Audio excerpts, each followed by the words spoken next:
like mission ineffective.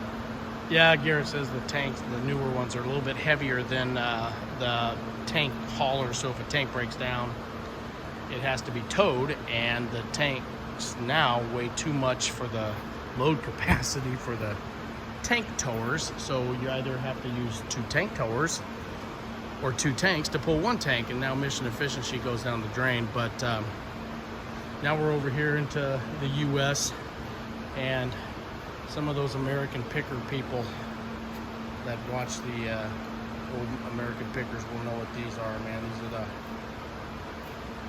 Harley Davidsons that we used in World War II.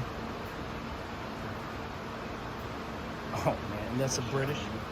Yes, I'll get to that one in a second. This is a British Fury. In the movie? Yeah, I think so. Not the specific one, but that. Yeah, that's what that was our first. Yeah. And this is the Sherman. See, this is what we used first in World War II, a medium-sized tank.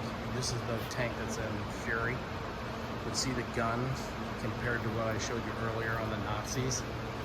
A little bit bigger. Theirs could penetrate our steel, and ours could not really penetrate theirs except for some weak points at the back of the engines. But I think we're entering more of the American. Obviously we are.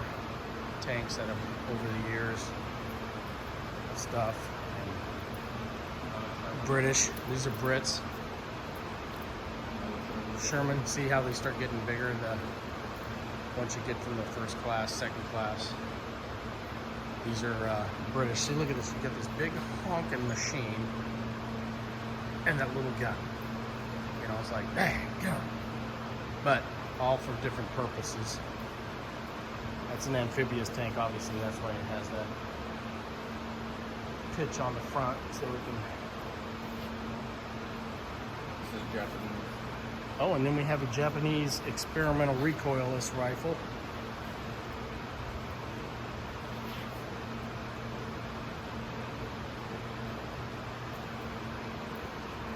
You know, you could probably spend a couple hours in here if you wanted to, just reading and looking at all this history that made our country what it is. And, you know, it's kind of humbling because these guys.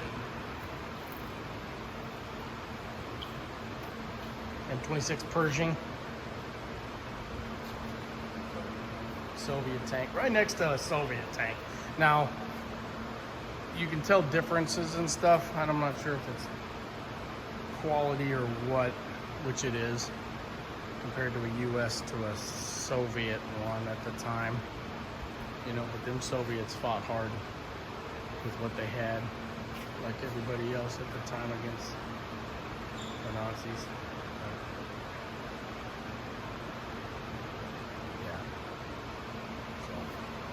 Okay, I'm gonna cut this segment off here at Old Henry. This is Sherman. Different versions is just like everything. Okay, I'm gonna shut this one off here and we'll continue down the road.